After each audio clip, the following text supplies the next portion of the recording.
Baik, selamat pagi rekan mahasiswa semua. Hari ini kita akan melanjutkan materi kuliah kita terkait potensial listrik dan energi potensial listrik. Dan ini merupakan kelanjutan dari materi elektrostatik yang sudah kita mulai sejak 2 pekan yang lalu. Di mana di 2 pekan yang lalu itu kita mempelajari tentang kenapa fenomena kelistrikan itu bisa ada, gitu ya. Itu karena tidak lain tidak bukan karena setiap uh, benda itu cenderung memiliki muatan, ya. Bahkan partikel terkecil pun dalam skala atom pun memiliki muatan. uh, Atom sendiri dia terdiri dari elektron dan proton serta neutron, sehingga dia memiliki muatan listrik yang bisa diukur, ya, yang bisa diukur berapa besar daripada muatan tersebut, dan kehadiran dari muatan tersebut di suatu ruang itu nanti menyebabkan medan listrik di sekitarnya dalam kondisi dia itu yang statis. Dan di pertemuan yang lalu kita sudah mempelajari bagaimana menghitung medan atau lingkungan pengaruh yang dihasilkan oleh muatan tersebut, ya, secara mudah, karena kita tinggal mengetahui jenis daripada muatan tersebut, bagaimana bentuknya, gitu ya, bagaimana bentuknya dan di mana dia itu akan diukur, ya, sehingga dengan menggunakan persamaan Gauss kita tinggal menghitung flux listrik, yaitu seberapa banyak garis medan listrik yang menembus satu permukaan tertentu, ya, di mana permukaan ini adalah permukaan Gauss yang sifatnya itu adalah khayal sebetulnya, tapi khayalnya ini membantu kita dalam perhitungan medan listrik di titik yang bersangkutan. Dan di titik yang bersangkutan kita terapkan bentuk daripada permukaan Gauss tersebut, kita terapkan di sana, sehingga untuk kasus yang sederhana seperti ini, ya, yang ditunjukkan di sini, ini adalah kasus bola isolator, ya, berbentuk muatan terdistribusi merata, bentuknya itu adalah bola isolator. Nah, di dalam bola isolator itu sebaran muatannya itu merata, ya, sehingga besar medan listriknya itu nanti akan bersifat linear atau garis lurus terhadap jari-jari, ya. Jadi kalau titik pengamatan kita itu dari dekat menuju ke kulit daripada si bola tersebut, maka dia nanti akan, ya, kalau misalnya kita ingin menghitung berapa medan magnet dari dekat titik pusat sampai ke kulit daripada bola isolator tersebut, maka nanti akan bentuknya seperti ini. Nah, bagaimana ini didapatkan? Silahkan di-refer kembali catatan materi kuliah yang sudah saya sampaikan kemarin, di mana coretannya atau tulisannya itu sudah saya tambahkan juga di materi di EduNext. Kemudian kalau kita menghitung sudah di luar, ya, di posisi di luar, maka distribusi muatan yang ada di sini ini sudah komplit, gitu ya, sudah komplit, artinya dia sudah dilingkupi oleh volume ini, ya, oleh volume ini, sehingga dia menjadi satu kesatuan muatan. Kita tidak perlu mempertimbangkan bagaimana distribusi muatan tersebut dari jari-jarinya, sehingga kita kembali ke persamaan medan listrik yang mirip-mirip dengan persamaan medan listrik yang diakibatkan oleh muatan titik, ya. Jadi persamaan ini sekalipun itu sakti, tapi bukan berarti Anda bisa rely on atau mempergunakan persamaan E sama dengan kaki per R kuadrat itu untuk semuanya ini ya dipukul rata gitu ya. Jangan, hati-hati, karena kemarin juga sudah saya sampaikan bahwa yang namanya apa itu namanya hukum Gauss itu nanti bergantung kepada eh, bentuk. Jadi kalau dia silinder ataupun pelat, nah ini tidak bisa menggunakan persamaan yang ini. Bahkan untuk pelat nanti kita akan lihat beberapa contoh kasus menunjukkan dia konstan, ya itu nanti akan jadi komplikasi. Kemudian kalau silinder, dan tentu saja ini dA-nya, ya integral dA-nya atau luas daripada permukaan Gauss-nya ini tentu saja bukan 4pi per R kuadrat, ya bukan permukaan bola, tapi nanti permukaan kulit silinder. Nah, jadi harus hati-hati. Jadi walaupun ini mempermudah, tapi kalau penggunaannya asal begitu saja nggak bisa, ya. Ya seperti itu. Nah, kemudian kemarin kita juga sudah mempelajari muatan induksi, sekalipun kita belajarnya itu langsung dari contoh soal ujian, ya, langsung dari contoh soal ujian. Yang intisarinya gini, kalau misalnya kita itu punya konduktor, konduktor itu punya sifat di mana muatan-muatannya itu hanya akan berada di permukaan. Dan apa itu namanya, muatan-muatan yang ada di permukaan itu akan bernilai plus atau bernilai positif atau negatif bergantung kepada medan pengaruhnya. Bergantung kepada medan listrik yang mempengaruhi konduktor tersebut. Jadi kalau misalnya situasinya itu seperti ini, bola konduktor misalnya, ya. Ini kan Anda sudah di slide ini Anda langsung diperlihatkan bola konduktor ini sudah dalam berada medan pengaruh kedua plat ini, ya. Jadi kedua plat ini memberikan medan, ini saya gambar aja kalau gitu, bentar ya. Ini jadi kalau misalnya di gambar yang ini Anda sudah langsung disajikan bahwa ada sumber, ya. Sumbernya ini adalah plat positif, ini ada plat negatif.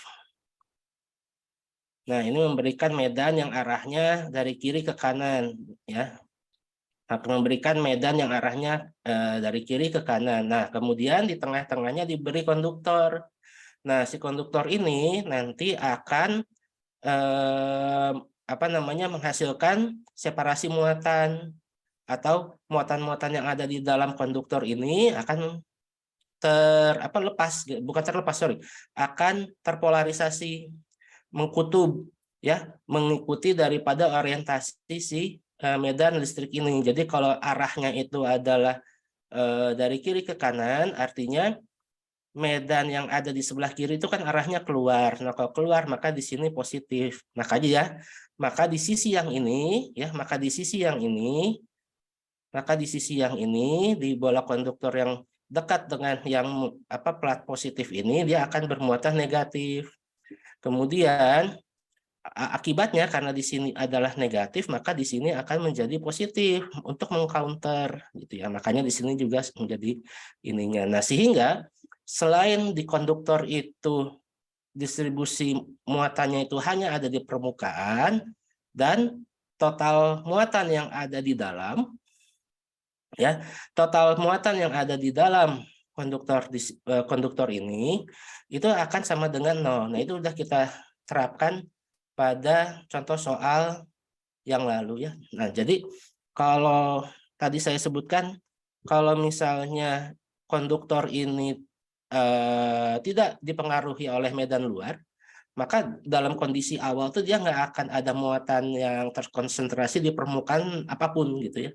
Nah, dia baru akan ada kalau misalnya dia dipengaruhi oleh medan luar. Nah, medan luar itu settingannya bisa seperti ini, yaitu ada bola konduktor dipengaruhi oleh plat paralel seperti ini, atau yang kemarin kita selesaikan ada bola pejal, kemudian dia secara konsentrik dilingkupi oleh konduktor berongga seperti ini. Nah, ini yang kita kemarin selesaikan itu. Ini juga sama. Ini kalau dia ini muatannya positif, kemarin kita variasikan jadi 4Ki dan lain sebagainya. Nah, ini kan dia kan menghasilkan medan keluar kan. Nah, kalau kita berpikir 3 dimensi nanti dia akan begini. Ya, 3 dimensi atau 2 dimensi gitu ya. Dia akan keluar ya E-nya itu. Nah, sehingga dengan demikian di sisi sebelah dalam daripada konduktor berongga, dia itu kan akan mengcounter ini. Nah, makanya dia di sini nanti muatannya akan negatif dan nilainya harus sama dengan muatan yang menghasilkan sumber E ini. Nah, itu kan yang kita kerjakan kemarin. Nah, selanjutnya karena dengan demikian maka di sebelah konduktor sebelah kulit luar yang berongga itu nanti akan menghasilkan akumulasi muatan positif ya, seperti pada contoh soal yang kemarin kita bahas itu.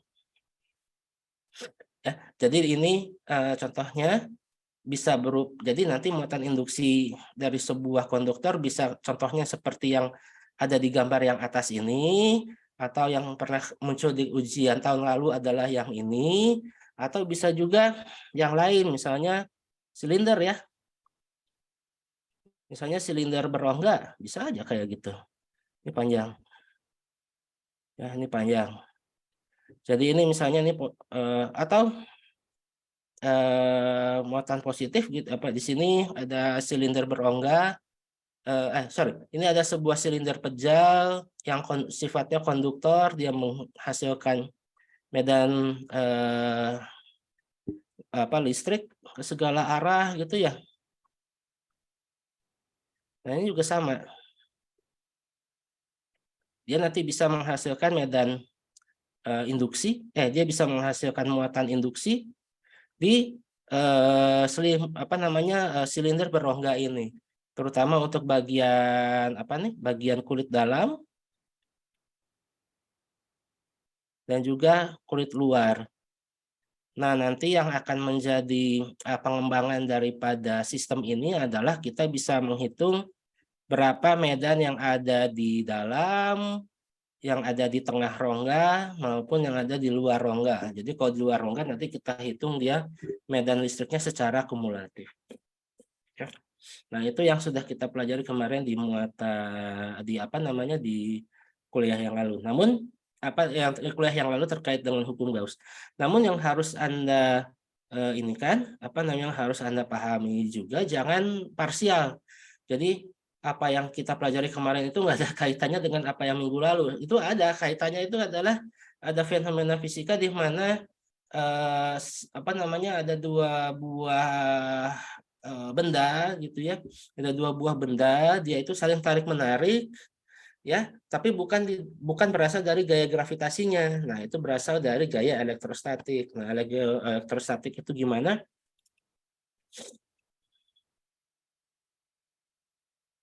Ya, kalau untuk recap dari kuliah 2 pekan ini adalah bahwa selain itu saya ganti ininya ya. Saya ganti penanya. Jadi take home message dari kuliah 2 pekan ini adalah di elektrostatik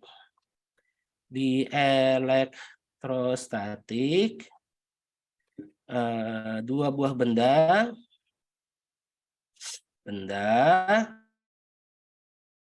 bisa saling tarik menarik ya, atau menempel gitu ya. Menempel, manifestasinya secara makroskopis itu sama seperti cat yang menempel di dinding, sama seperti air yang menempel di gelas gitu ya.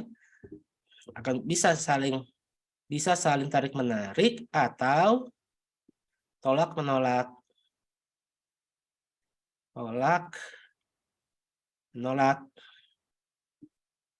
ya, atau lepas ya, seperti halnya minyak dengan air tuh air dengan minyak itu nggak akan nyatu gitu ya, nggak akan larut juga dan lain sebagainya.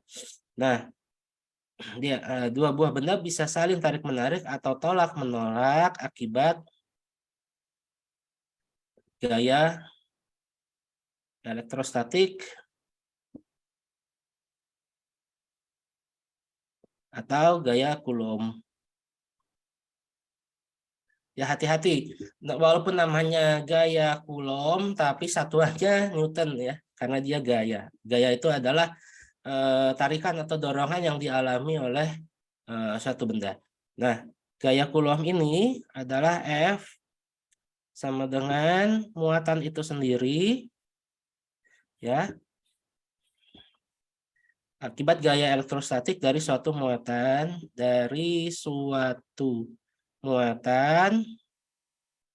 yang dirasakan oleh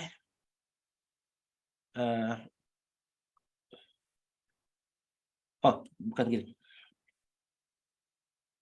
Ya kan tadi kita narasinya adalah ini ya, dua buah benda bisa saling tarik-menarik atau tolak-menolak akibat gaya elektrostatik akibat akumulasi muatan pada benda satu, ya gitu ya, yang dirasakan oleh akumulasi muatan pada benda dua. Nah gitu ya. Jadi dua buah benda bisa saling tarik-menarik atau tolak-menolak akibat gaya elektrostatik akibat akumulasi muatan listrik yang dimiliki oleh benda satu yang dirasakan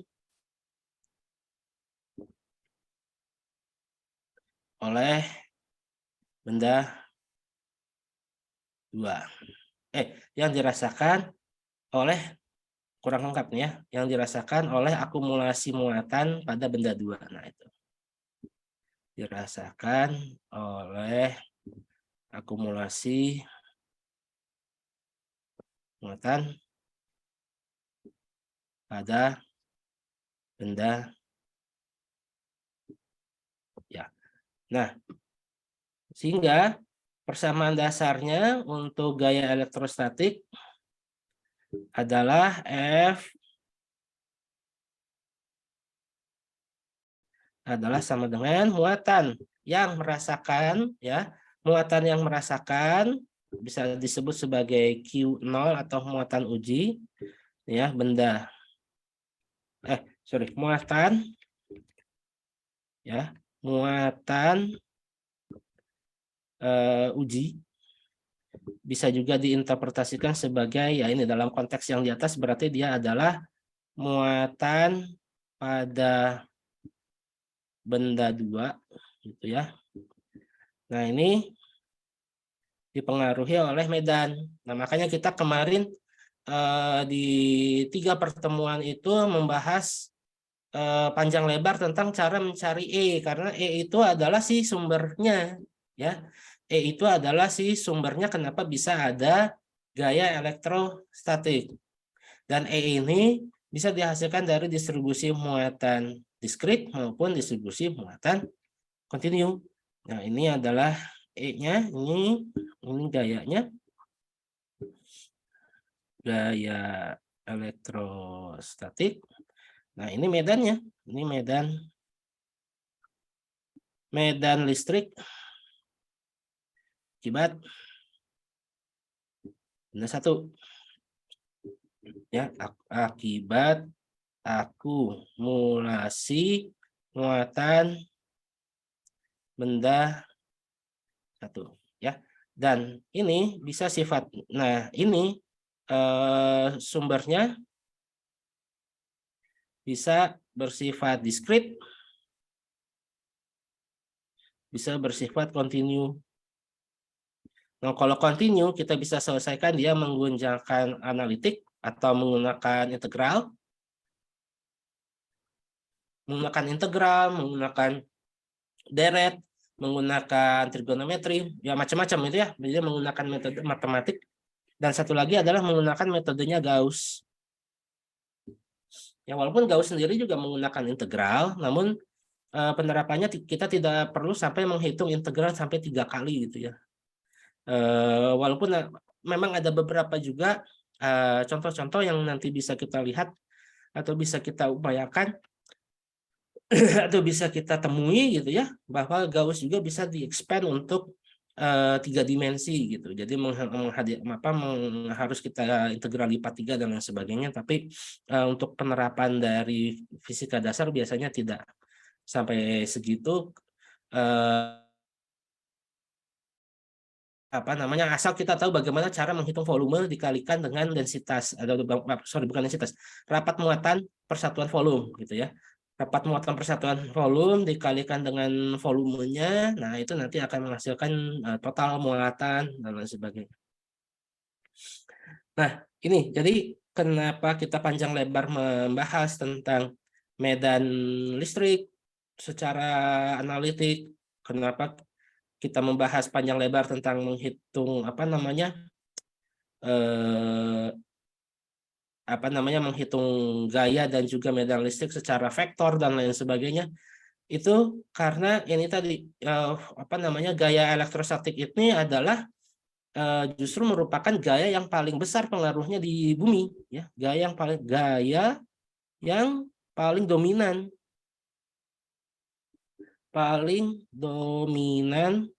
di alam semesta gitu ya, paling dominan di alam semesta yang kita ketahui secara fisis ya, paling dominan di alam semesta alam ya, gaya elektrostatik. Jadi pengaruh daripada gaya gravitasi justru lebih lemah ya.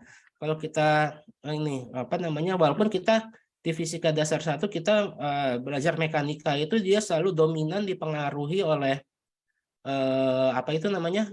gaya berat gitu ya, karena posisinya sehingga menghasilkan potensial ketinggian. Nah, karena potensial ketinggian itu dia menghasilkan kemampuan untuk bergerak gitu ya, jatuh gitu. Itu yang paling mudah. Tapi kalau di alam semesta secara umum, si penggerak mulanya itu berasal dari gaya elektrostatik ya, dari entah itu yang berasal dari fenomena gesekan atau tumbukan dan lain sebagainya. Itu kalau dilihat lebih mikroskopis, ternyata dia fenomenanya itu lebih kepada elektrostatis daripada daripada gravitasi ya, daripada gravitasi. Jadi kecenderungan sebuah benda untuk bergerak akibat gaya gravitasi yang menghasilkan energi potensial di ketinggian itu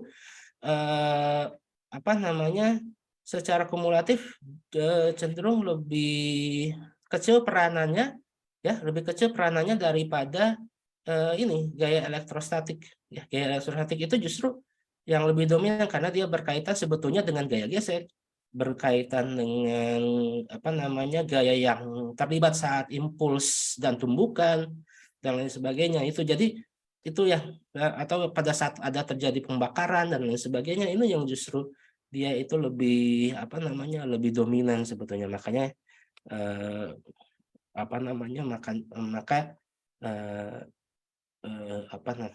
dia penting untuk dipelajari ya, karena dia menjadi salah satu gaya yang paling dominan menjadi penggerak daripada kenapa benda itu bisa bergerak seperti itu. Yang mempengaruhi benda-benda di alam semesta itu yang paling dominan itu adalah gaya elektrostatik. Justru yang gaya gravitasi itu yang paling lemah, dan diantara yang gaya gravitasi dan elektromagnet itu ya adalah, nanti ini kan baru elektrostatik ya, nanti ada komponen magnetiknya yang nanti akan saling melengkapi. Di antara gaya elektromagnet dengan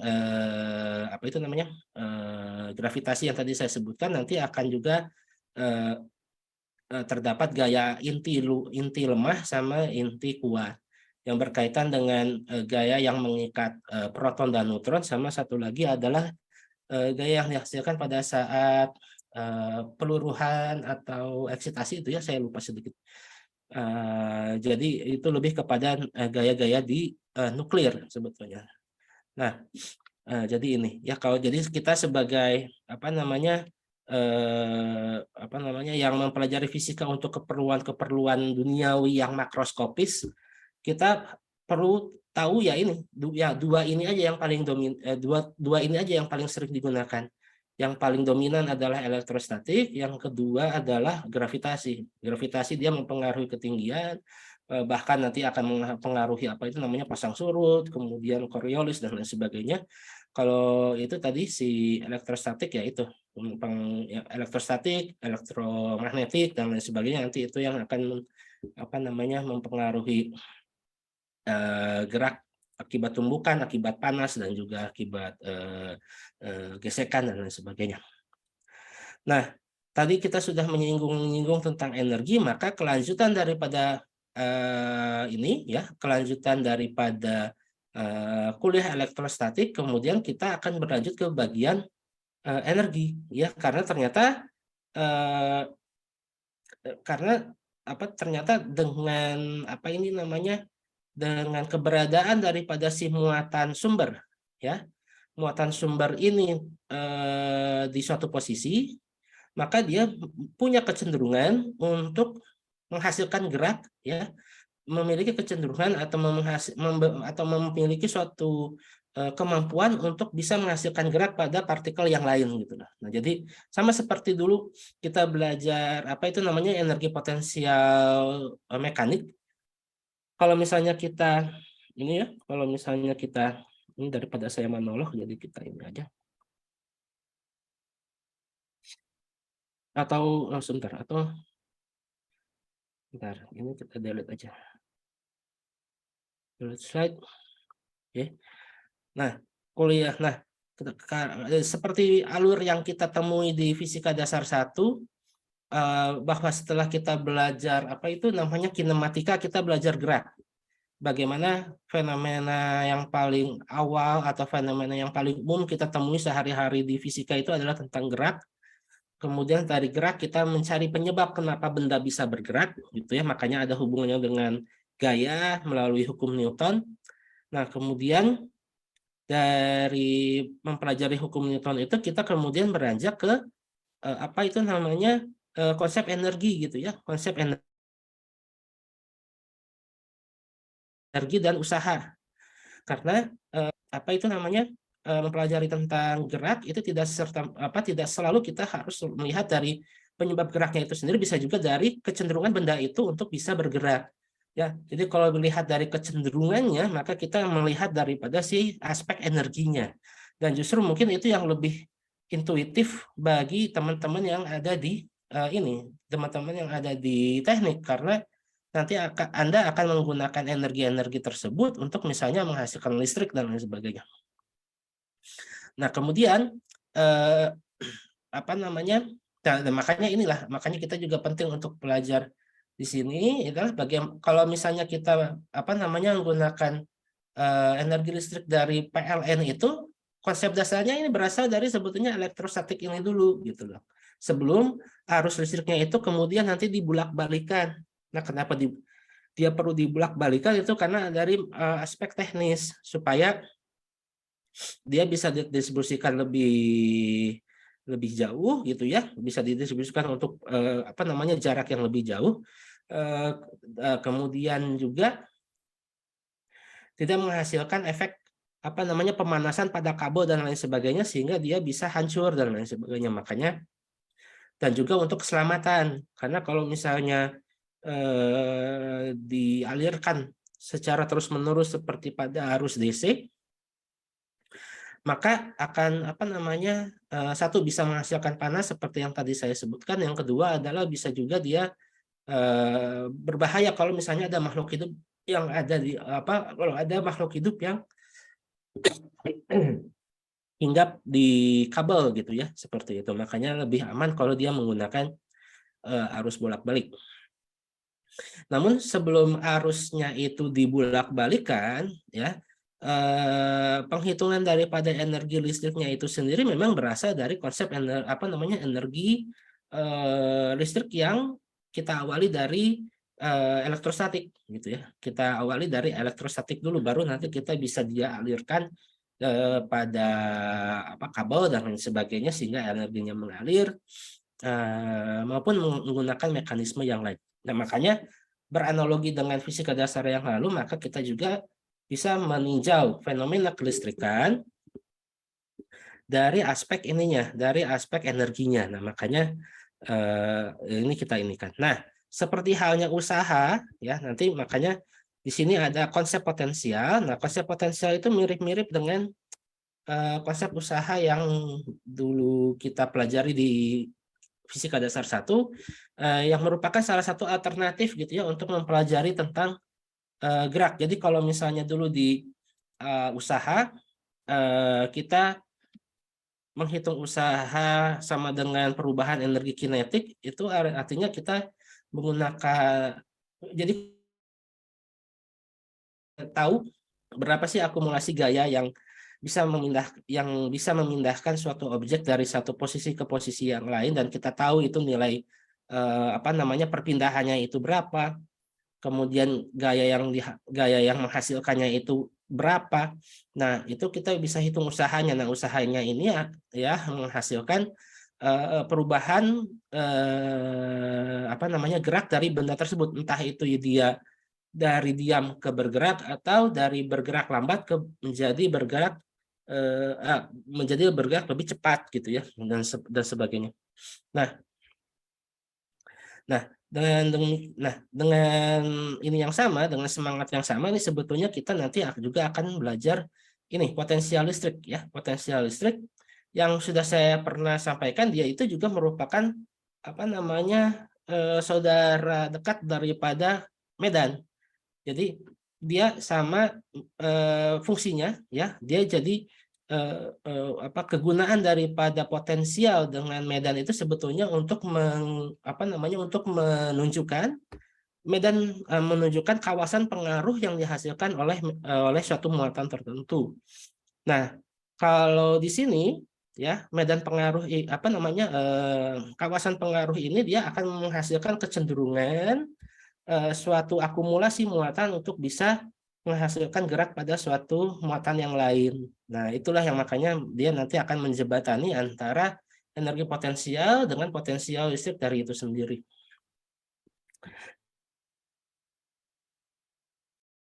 Nah, potensial listrik sendiri ya itu tadi sudah saya sampaikan, penggunaannya ini banyak, dan terutama sekarang kita banyak akan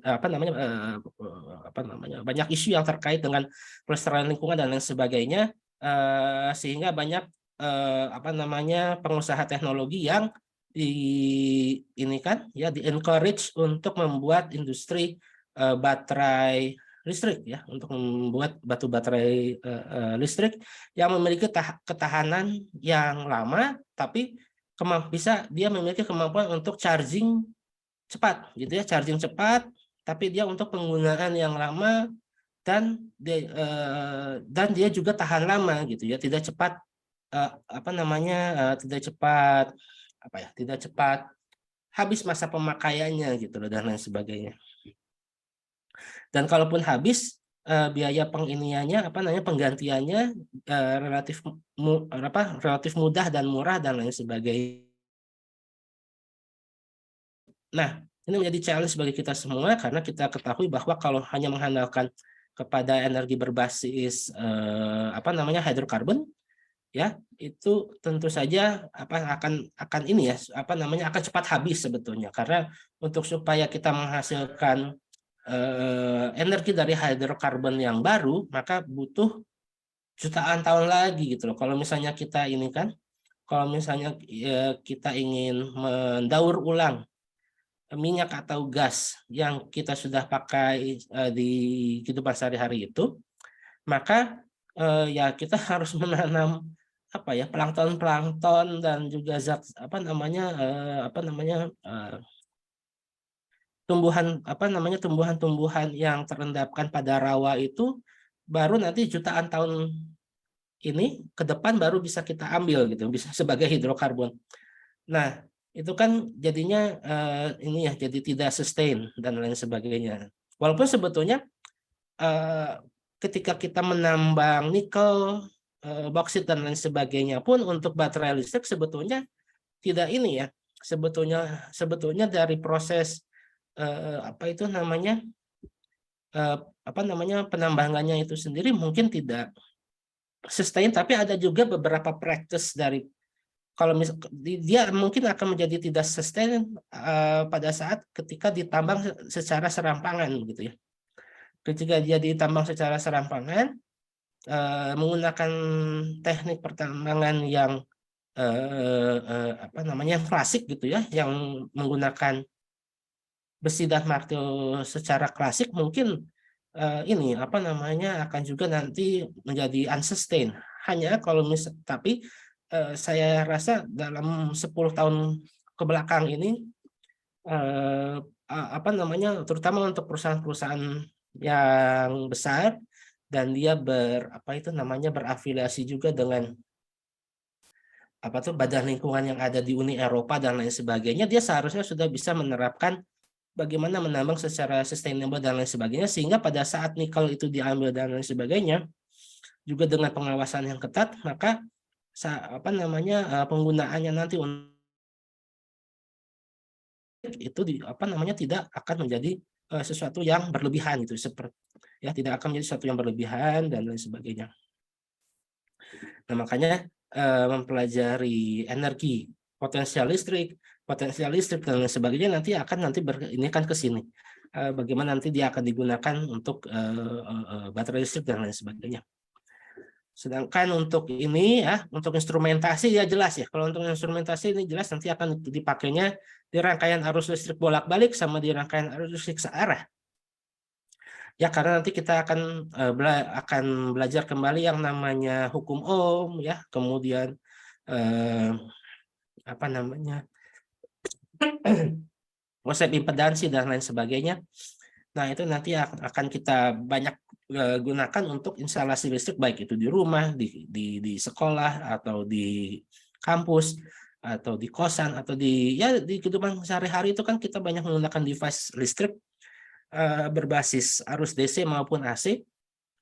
Nah, ini apa namanya ya, ininya listrik gitu loh. Makanya kita kalau udah belajar fisik jangan tanggung-tanggung, jangan hanya belajar gerak juga, tapi belajar juga ininya kelistrikannya, karena ini ya dasarnya itu gitu. Ya ini nanti kalau misalnya nanti apa namanya kita nanti akan bergerak ke energi baru terbarukan, ya ujung-ujungnya nanti kita akan gunakan dia sebagai listrik, dan kita harus tahu bagaimana konversinya dari panas ke listrik, dari panas bumi ke listrik, dari apa ya namanya nuklir ke listrik, atau dari apa pasang surut ke listrik dan lain sebagainya. Itu kita harus paham betul ininya apa konversinya. Nah, konversinya itu sebetulnya berasal dari penerapan energi potensial elektrostatik yang akan kita pelajari sekarang sebetulnya. Namun nanti ketika sudah masuk ke engineer, sudah masuk ke apa namanya bagian tekniknya, ya tentu saja dia nanti akan ada aproksimasi, akan ada apa itu namanya pembobotan, dan atau misalnya ada apa ya, ada suku-suku yang ini apa namanya yang lebih spesial, yang di treatment lebih spesial dan lain sebagainya. Namun dasarnya nanti akan kita lihat ya hanya dari persamaan dasar saja gitu ya. Dari situ nanti bisa dikembangkan lebih jauh. Tapi kalau untuk konsumsi kita akan lihat dari ini energi potensial listrik dari apa namanya distribusi muatan diskrit dulu, baru nanti ke continue dan lain sebagainya. Nah, untuk memahami apa namanya energi potensial listrik itu membayangkannya seperti apa, bisa kita dari gravitasi gitu ya. Ya, kalau misalnya dari gravitasi bisa kita ini kan apa namanya ini dari sini lah ya. Dari sini misalnya ada bola basket yang berada pada ketinggian HA, yang berada pada ketinggian HA ini, dia ini kan punya energi potensial MGHA ya. Punya energi potensial MGHA.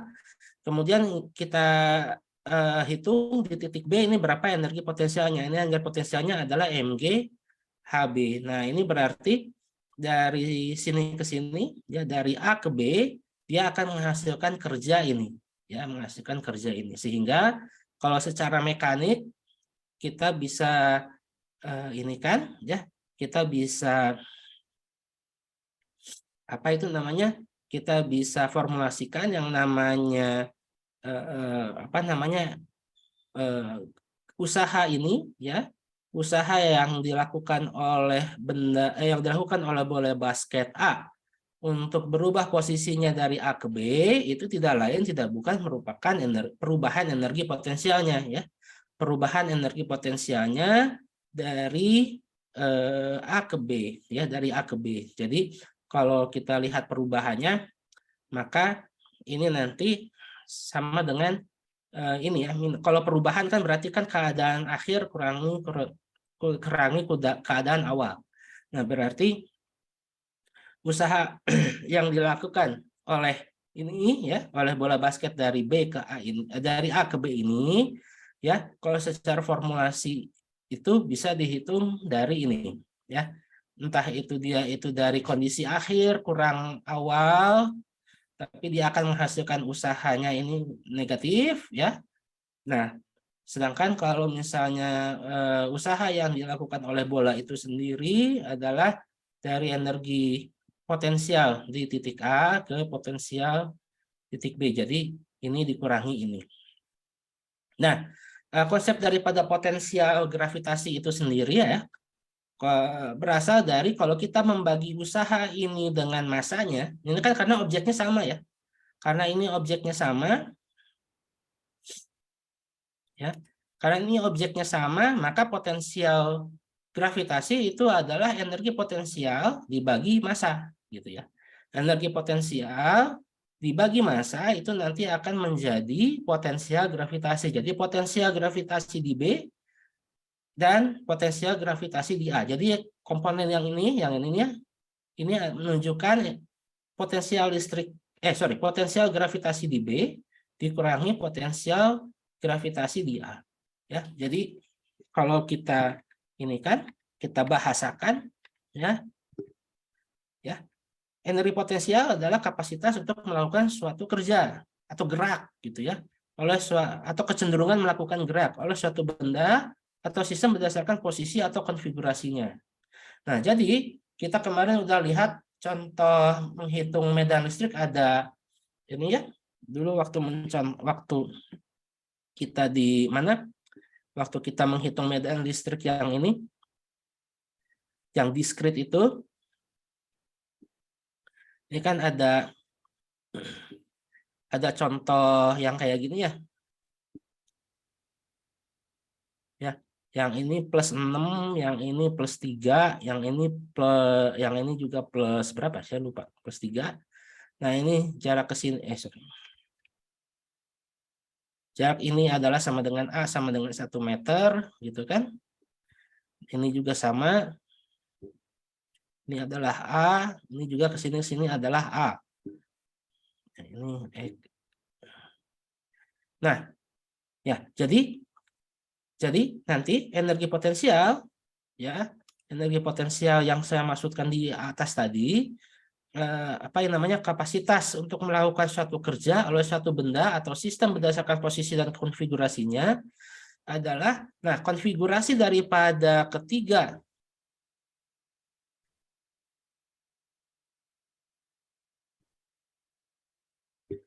muatan ini bisa menghasilkan energi potensial listrik tertentu gitu loh ya. Jadi kalau misalnya saya punya 3 ini punya muatan seperti ini, maka saya akan menghasilkan suatu kemampuan atau menghasilkan suatu potensi supaya dia bisa membuat muatan lain itu nanti akan bergerak ya, atau nanti akan melakukan usaha gitu.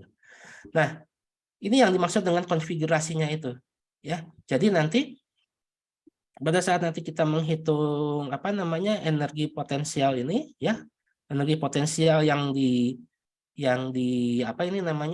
untuk konfigurasi ini nanti bentuknya adalah energi konfigurasi yang dihasilkan oleh interaksi U1 dengan 3 misalnya. Ditambah U dengan 1 dan 2. Ditambah U interaksi antara 2 dan 3. Nah, ini nanti akan sama dengan K Q1, sorry, Q3, sorry, Q3. Nah, ini dibagi dengan R13, ya. Tambah K Q1, Q2 per R12. Ditambah K Q2, Q3 per R23. Nah, ini nanti jadi U totalnya. Jadi energi potensialnya, ya, energi potensialnya U total adalah ini.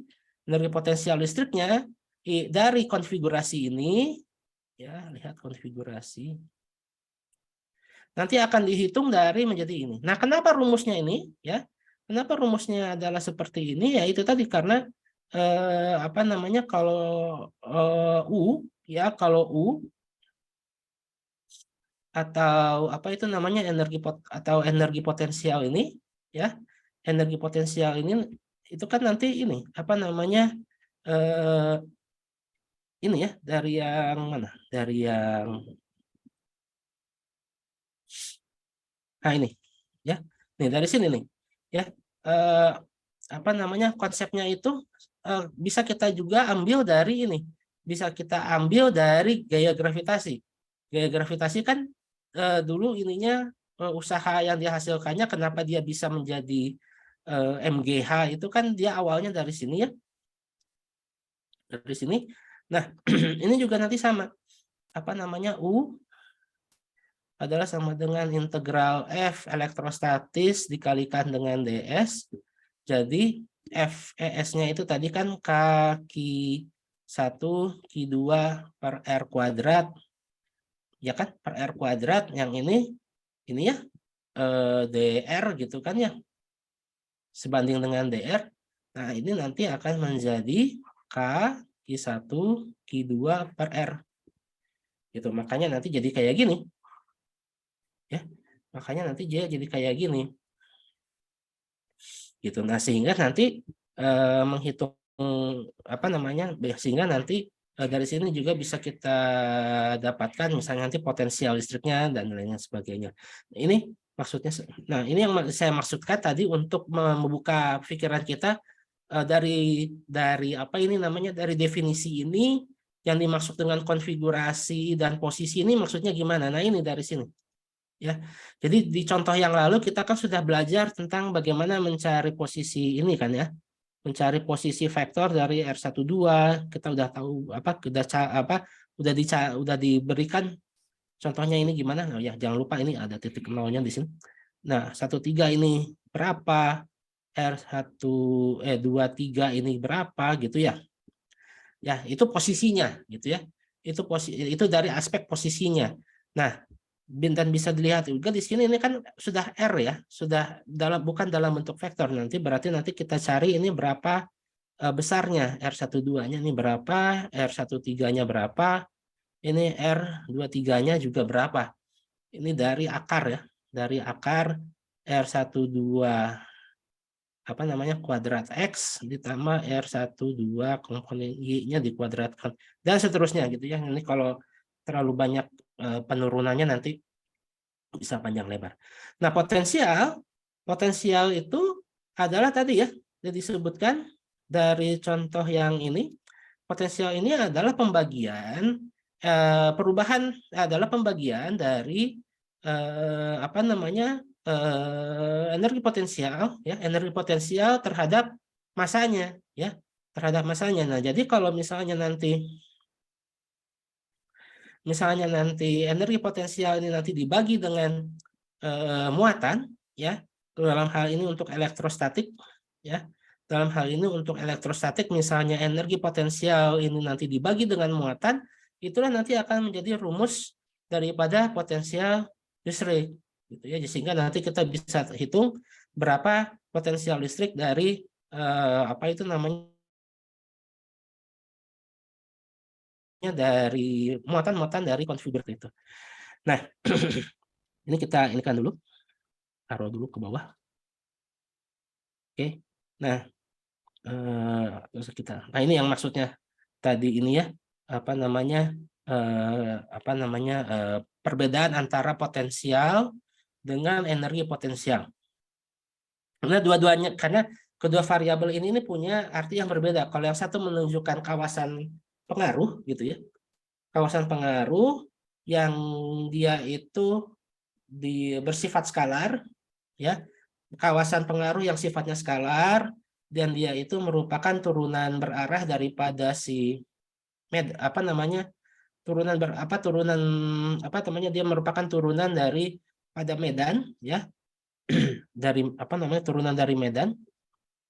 Dia punya hubungan yang erat dengan medan karena menyatakan kawasan pengaruh yang sama, tapi bedanya yang ini skalar gitu ya. Jadi dia kumpulan fungsi dari satu posisi dalam ruang yang mana turunan pertama dari fungsi tersebut membentuk suatu vektor. Jadi kalau fungsi potensial itu nanti diturunkan terhadap posisi, dia nanti akan menjadi medan yang menjadi saudara ininya, yang menjadi saudara ininya, saudara yang menjadi saudaranya lah gitu ya, yang menjadi saudaranya.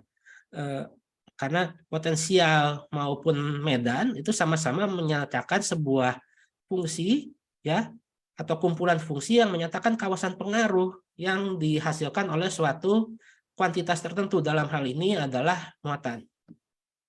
Sedangkan energi potensial adalah suatu kapasitas atau kemampuan yang dimiliki oleh kumpulan muatan-muatan untuk menghasilkan gerak gerak pada muatan yang lain gitu. Nah, itulah yang disebut sebagai energi potensial.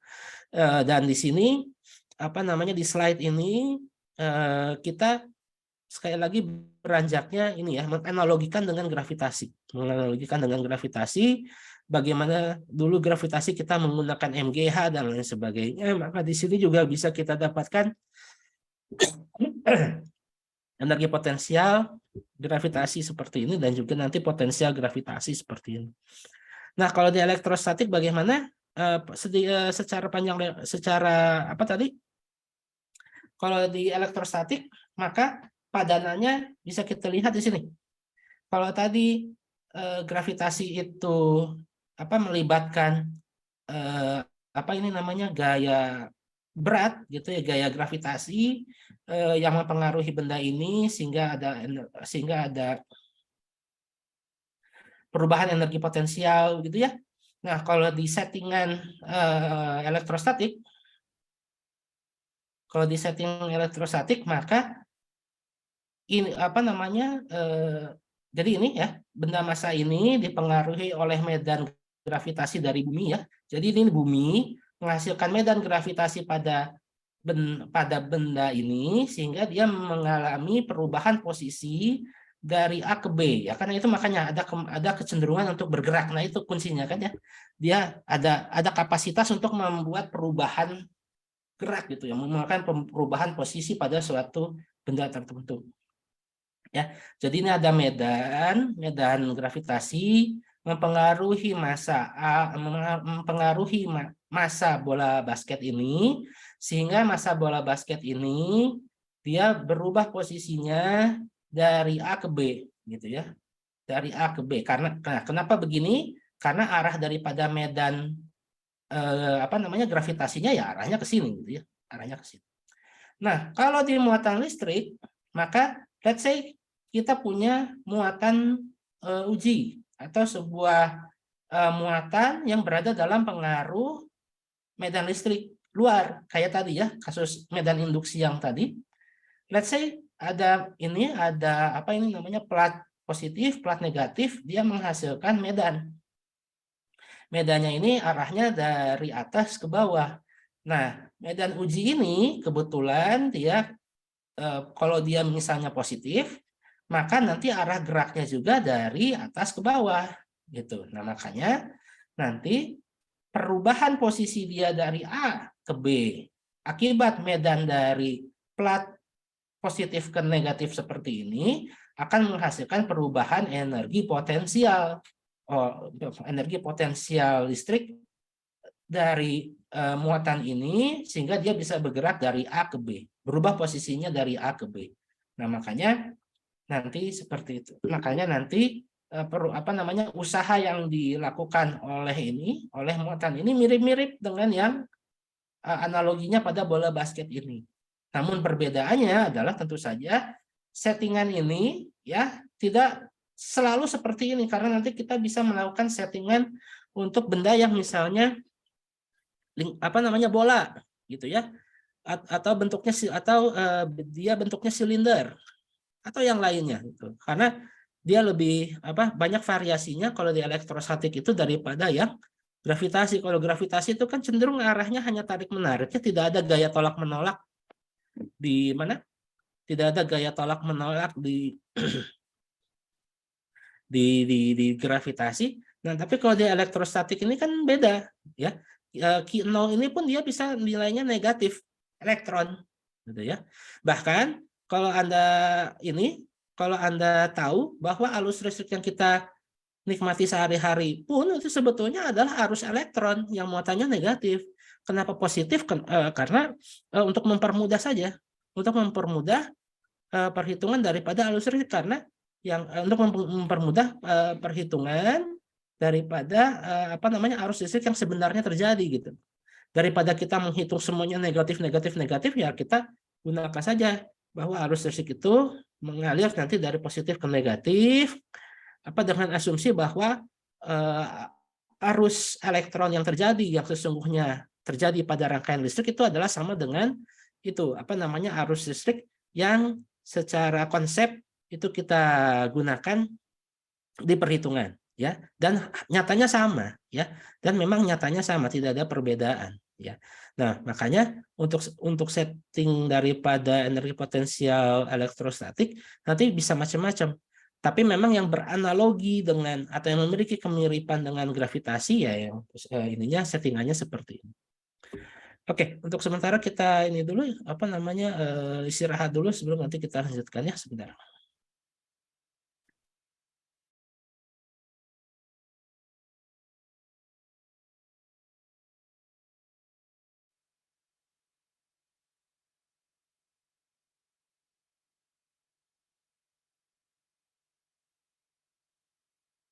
Oke, baik, kita lanjutkan. Jadi untuk perhitungan daripada energi potensial listrik ya, energi potensial listrik nanti akan bisa kita akan menggunakan menggunakan konsep yang ini ya, menggunakan konsep yang ini. Bentar.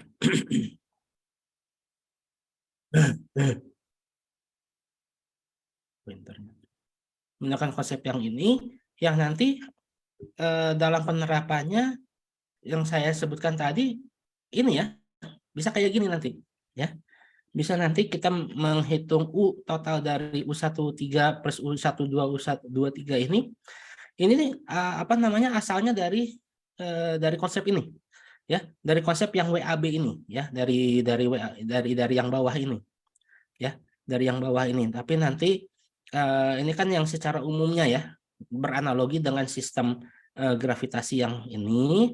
Tapi nanti kalau sudah penerapannya itu atau aplikasinya itu khusus ke yang sudah diketahui ininya, posisi muatannya, besarnya berapa dan lain sebagainya.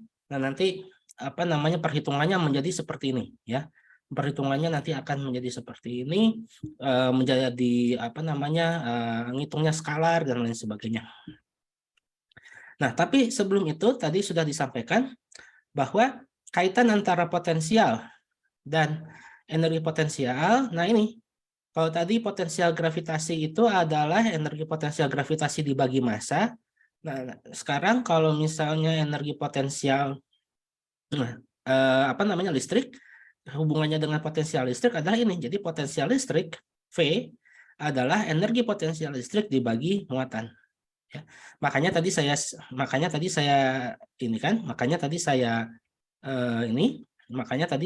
katakan di sini untuk kasus yang ini ya, untuk konfigurasi yang ini. Kalau misalnya nanti kita lanjutkan, ya, kalau misalnya, jadi ini, misalnya kita punya konfigurasi yang ini dan kita ingin menghitung energi potensial listrik yang dihasilkan oleh Q1, Q2, Q3 ini, maka kita hitung bagaimana energi potensial antara Q1 dengan Q3, Q1 dengan Q2, dan Q2 dengan Q3. Nah, ambil kita misalnya spesifik lihat kontribusi, ya, lihat kontribusi U13 misalnya. U13 adalah sama dengan Q1 Q3 dibagi R13. Nah, kalau misalnya ya melihat kontribusi 13. Jadi ini adalah energi potensial dari keberadaan Q1 dan Q3. Nah, kalau misalnya kita ambil Q3-nya ini sebagai objek, ya. Tadi kan ini ya, tadi analogi yang tadi. Nih, ada objek dipengaruhi oleh medan, ada objek dipengaruhi oleh medan, membuat objek ini pindah dari posisi A ke B. Nah, andaikan kita ambil bahwa Q3-nya ini menjadi objek, maka U13 dibagi Q3, ya, ini akan menjadi sama dengan V1. Yang nanti akan menjadikan V1 sama dengan Q1 dibagi R, gitu ya, dibagi R, terutama R di 13. Gitu. Nah, ini adalah sumbernya, gitu ya. Jadi ini adalah potensial listrik. Ini adalah objek yang punya potensi bergerak, ya, yang punya potensi bergerak. Nah, maka kalau U13 kita bagi dengan Q3 yang merupakan objek yang punya potensi bergerak itu, maka nanti akan kita dapatkan V1, di mana V1 itu adalah Q1 per R, gitu ya. Per R-nya ini R13, karena tadi kita anggap Q3-nya itu adalah sebagai objek yang punya potensi bergerak. Nah, besaran ini V1 ini adalah sebut sebagai potensial listrik dari muatan Q1 gitu. Nah, jadi kemudian kalau misalnya kita turunkan, ya, kalau nanti kita misalnya turunkan dV1 dibagi dR, nanti kita bisa dapatkan E1. E1 adalah sama dengan Q1 per R13 kuadrat, ya, di mana ini merupakan medan listrik dari muatan Q1. Nah, jadi jelas ya hubungannya. Kalau kita ingin mendapatkan medan dari potensial, kita turunkan. Jadi ini persamaan potensial kita turunkan terhadap jarak. Nanti kita akan dapatkan persamaan medan listrik. Kalau dari medan listrik mau ke potensial, nanti kita integralkan. Nah, kalau misalnya kita ingin mendapatkan apa ini namanya, potensial dari energi potensial listrik, maka energi potensial listrik tersebut kita bagi dengan muatan yang merupakan objek yang punya potensi bergerak, sehingga nanti kita bisa dapatkan ininya, potensial listriknya ini, ya, yang potensial listriknya ini. Nah, begitu pula nanti akan juga sama dengan yang U23, ya, berlaku juga untuk kombinasi berlaku juga untuk kombinasi U12 dan U23 gitu loh. Ya, juga berlaku juga untuk sehingga nanti kita bisa hitung berapa potensial yang dihasilkan oleh muatan 2 dan juga oleh muatan 3 dan lain sebagainya. Dari persamaan potensi. Nah, tadi kita beranjak daripada ini ya, dari konsep usaha yang yang dialami oleh muatan yang bergerak ini, sehingga posisinya dari A ke B tidak lain tidak bukan ini mengalami yang namanya perubahan energi potensial listrik dari A ke B. Dari A ke B ini ya, dari sini ke sini. Sehingga nanti kita bisa dapatkan formulasi ini ya, apa namanya potensial listrik adalah kalau misalnya ini ya, kalau misalnya energi potensial apa namanya A atau energi potensial B itu kita bagi dengan nilai muatan yang bergerak itu, maka nanti kita bisa dapatkan berapa potensial di A dan berapa potensial di B seperti itu.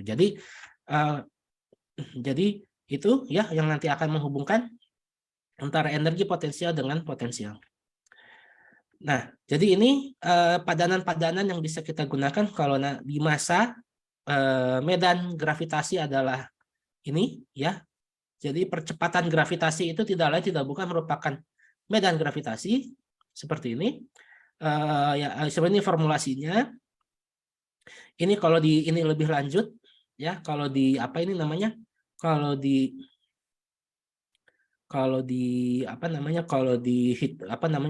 dihitung lebih lanjut ini nanti jadi 9,8 ya, minus 9,8 sekian meter per detik kuadrat. Kalau misalnya kita tahu berapa massa rata-rata bumi dan juga berapa jari-jari bumi dan lain sebagainya.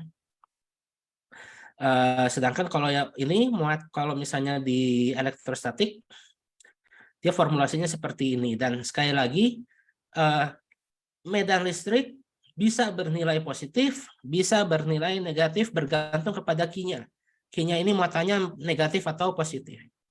Sehingga gaya elektrostatik itu bisa tarik-menarik atau tolak-menolak. Hati-hati. Ya. Karena bisa tarik-menarik dan tolak-menolak, maka F-nya ini bisa negatif atau positif. Sedangkan kalau ini, sesungguhnya dia gayanya itu nilainya negatif. Ya, karena dia ditarik ke bumi terus kan ya, ke arah ke bawah terus.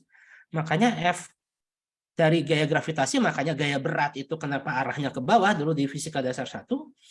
Ya ini karena dia ininya negatif ya, karena medan daripada gravitasi itu negatif.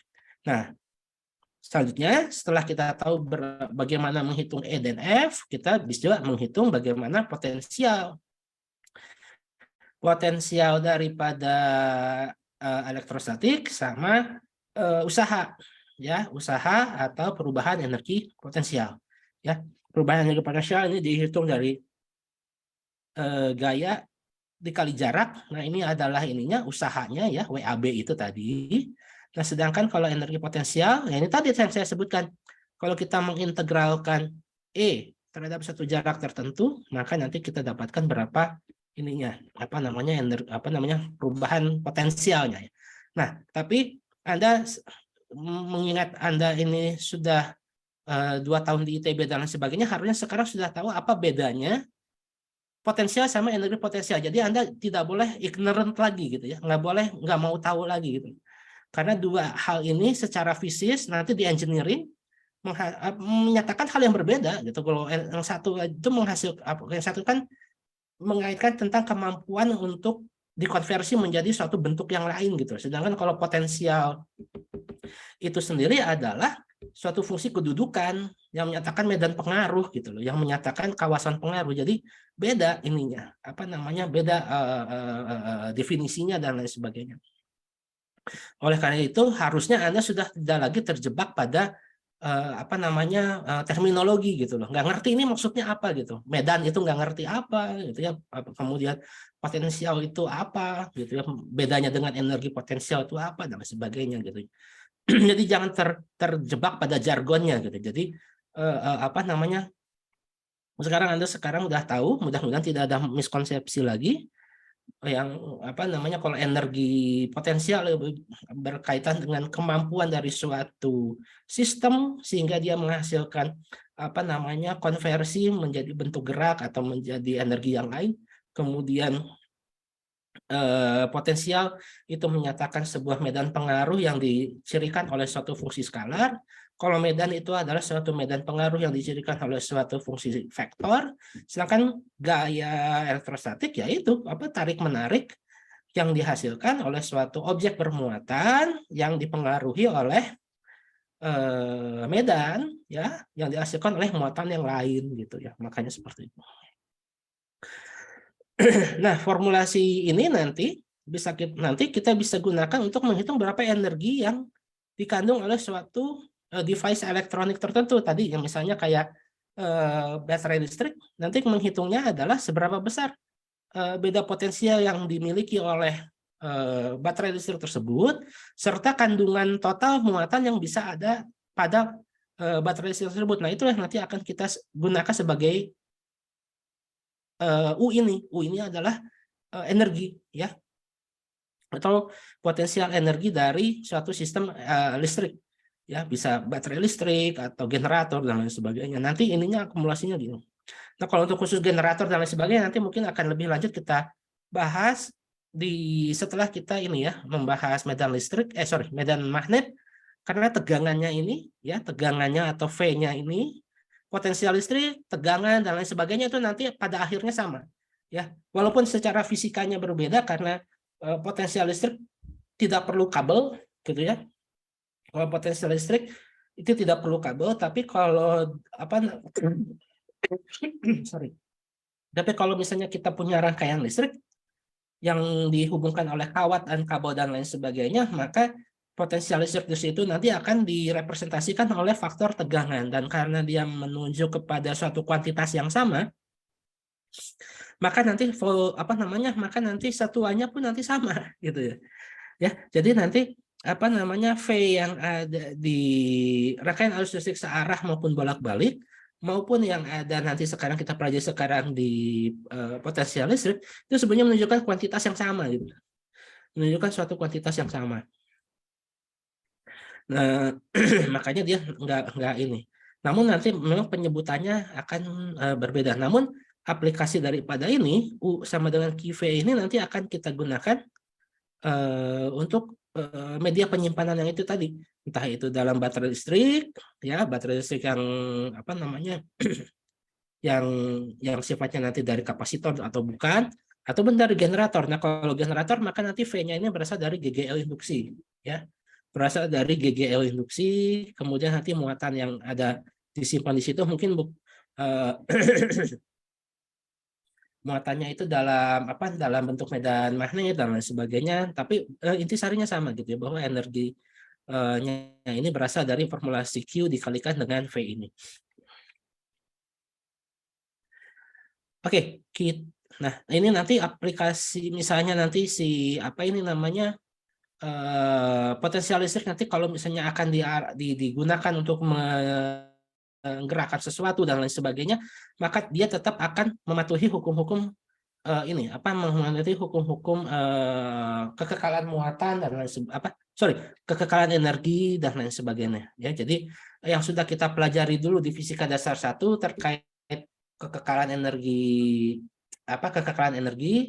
maupun itu ada kekekalan energi pada usaha non konservatif dan lain sebagainya, itu nanti ini juga di sini ya, berlaku juga di sini ya. Jadi bukan berarti fisika dasar 1 tidak ada kaitannya dengan fisika dasar 2. Tidak, salah besar itu.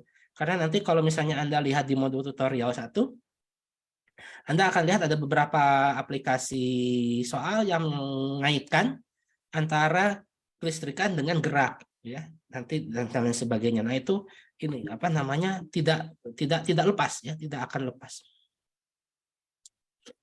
Oke. Nah, ini apa namanya profil daripada potensial listrik, ya.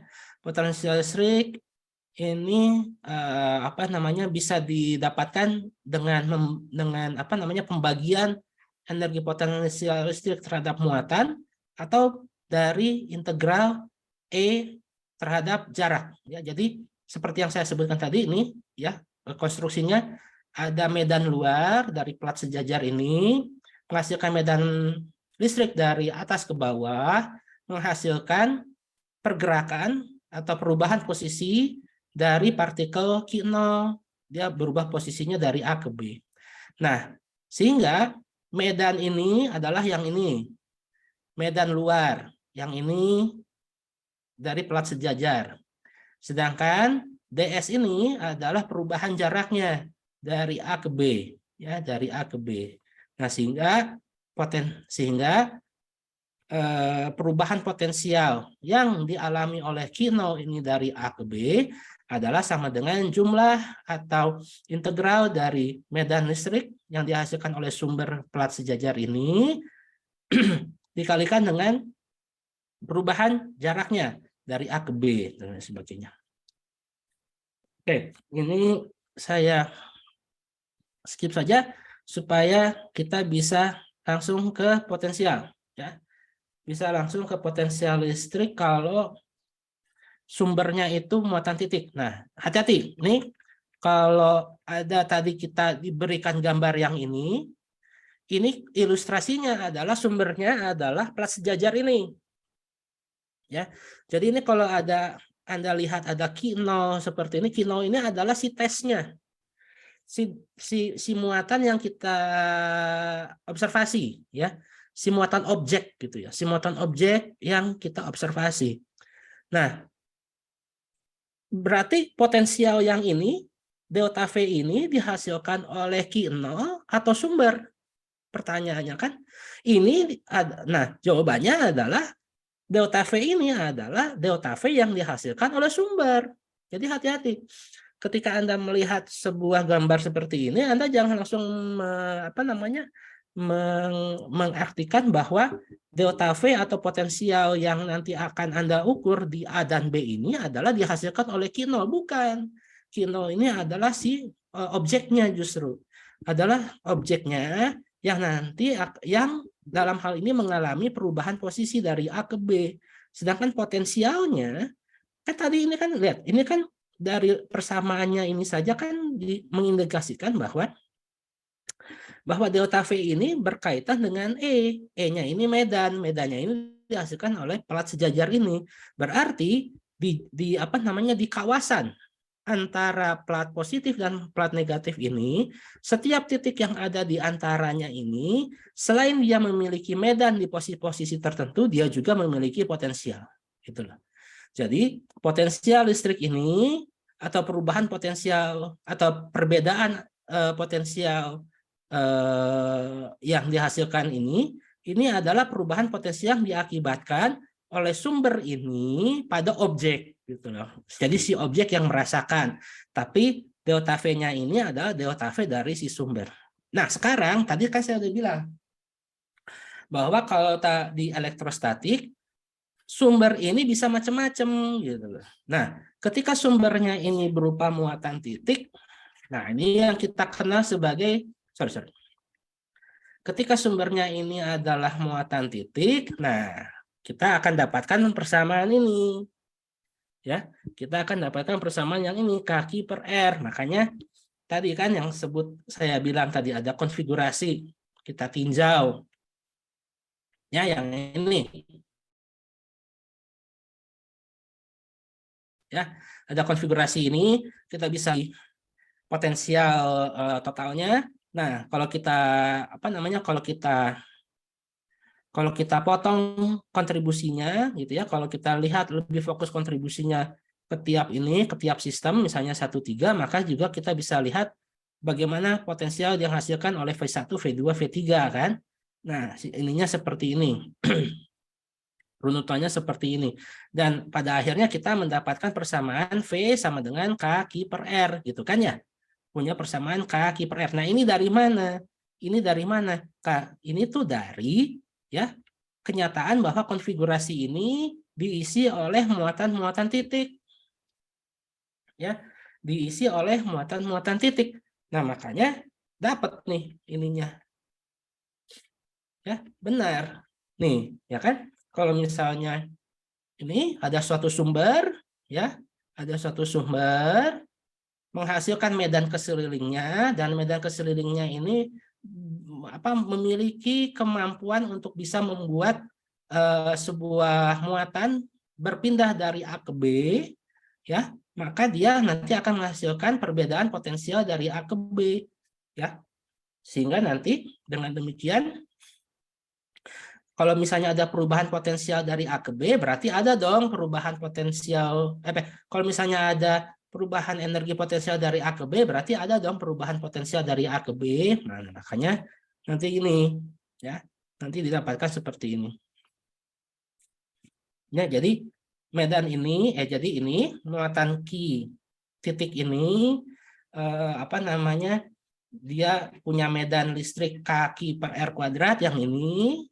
Nah, dia bisa menghasilkan medan pengaruh di sekelilingnya sehingga sebuah benda bisa bergerak dari sini ke sini, ya, bisa bergerak dari sini ke sini. Nah, kalau demikian kan berarti ada perubahan energi potensial. Nah, kalau energi potensialnya ini dibagi oleh muatan daripada muatan yang bergerak ini, ya, maka nanti akan menjadi potensial yang dihasilkan oleh Q ini.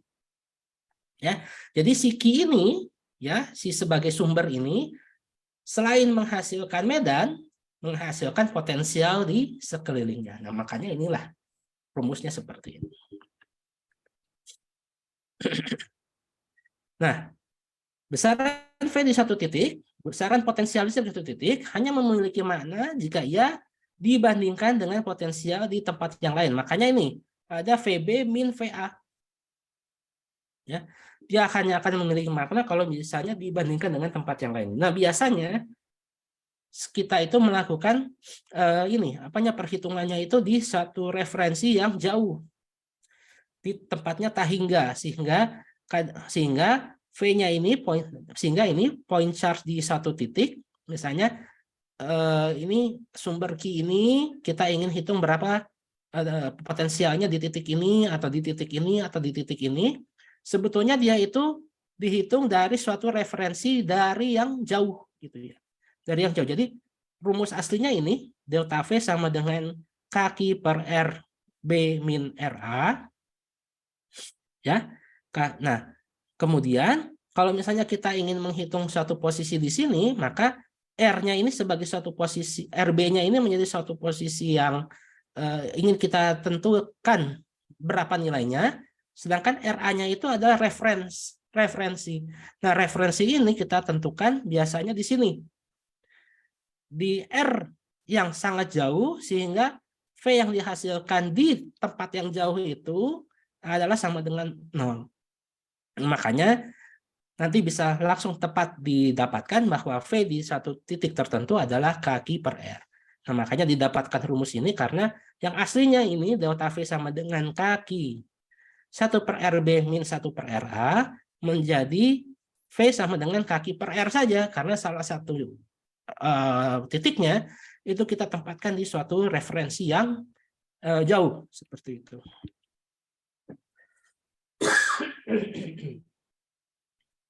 Nah, ingat delta V memiliki makna fisik karena menunjukkan suatu perubahan dari suatu titik acuan.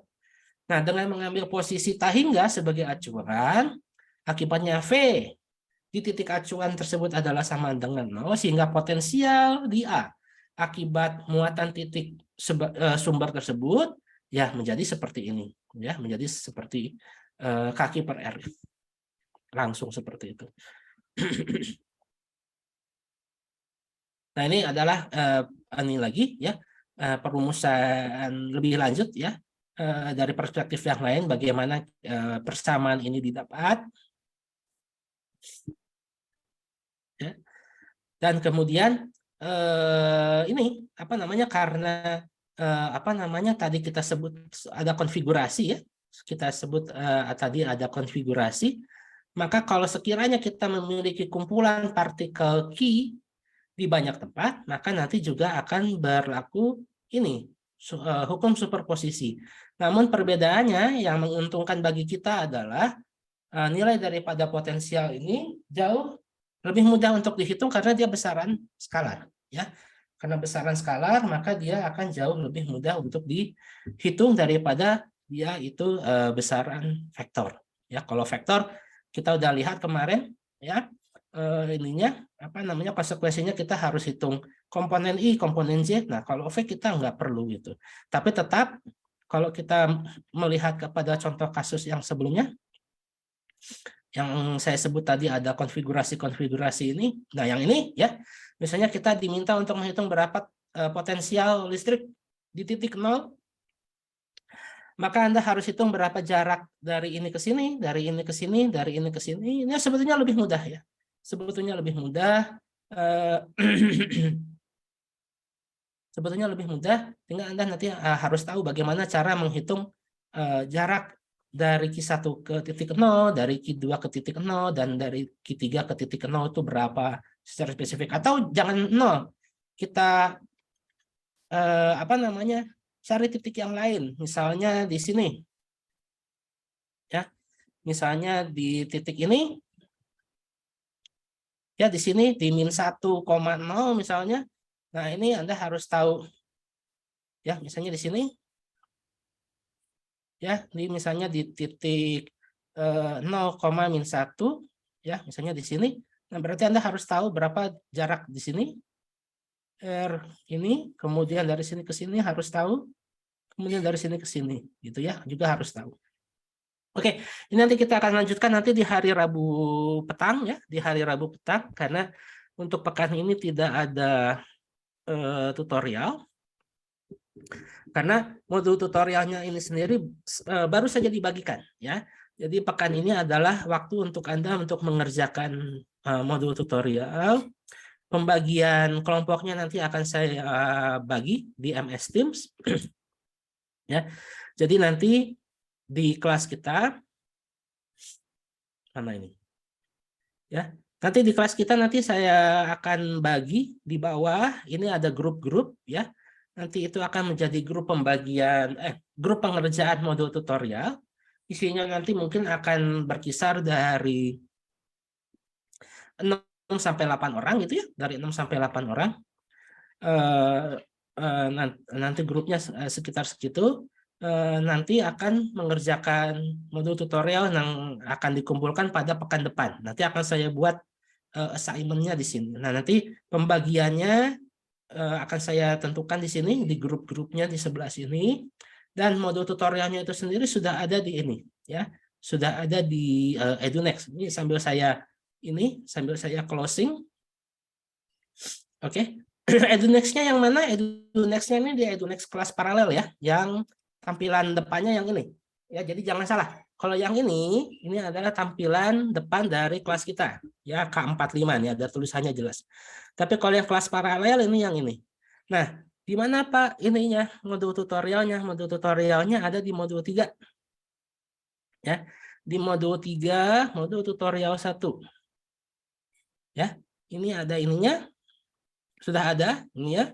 Nanti dikerjakan dan ini akan menjadi komponen angka lain yang nanti akan menjadi apa namanya angka-angka bonus. Ya, sorry, bukan angka bonus, tapi angka-angka lain yang merupakan komponen tugas ya, menjadi komponen tugas.